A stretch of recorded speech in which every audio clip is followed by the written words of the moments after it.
1967 पासून शरद पवार हे काँग्रेसचे उमेदवार म्हणून या बारामती विधानसभा मतदारसंघातून निवडून आलेले आहेत. 1967 ते 1990 स्वतः पवार म्हणजे त्यांनी 5 टर्म या निवडणुका लढवलेल्या. आता 5 टर्म म्हणजे 25 एक वर्ष झाली.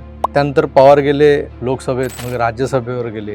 त्यामुळं विधानसभा अजितदादांकडे आली. आता अजितदादा 1991 पासून अगदी 2024 ची ही जी निवडणूक झाली शेवटची, त्या निवडणुकीपर्यंत ते ही जागा लढवत होते आणि जिंकत होते. त्यांच्या 6 टर्म झाले, म्हणजे 7 35 आणि 25 जवळपास 60 वर्ष, 6 दशक पवार घराण्यानं बारामती विधानसभा मतदारसंघावर राज केलं अक्षरशः. आता बारामतीचा विकास किती झालाय, तो त्याची चर्चा किती होते बारामतीच्या विकासाची, ते आपण पाहिलंय. पण त्या सगळ्या गोष्टी एका बाजूला ठेवल्या तर या बारामती विधानसभा मतदारसंघात पवारांचं जे वर्चस्व आहे आणि पवारांची जी एक हाती सत्ता, एक त्या भागातल्या मतदारांचं त्यांच्यावर असलेलं प्रेम, हे सगळं बघितलं तर भारतीय जनता पक्षानं 2014 नंतर निकराचे प्रयत्न करूनही तिथे त्यांचा उमेदवार फारशी मतं मिळवू शकला नव्हता सुरुवातीला. अगदी शेवटच्या टप्प्यात काही निवडणुका या थोड्याशा अटीतटीच्या वगैरे करण्यात त्यांना यश आलं होतं. पण तुम्ही जर गंमत बघितली ना तर ह्या मतदारसंघात जवळपास 87% विरोधी उमेदवारांची जी काही सिक्युरिटी डिपॉझिट्स असतात ती जप्त झालेली आहे.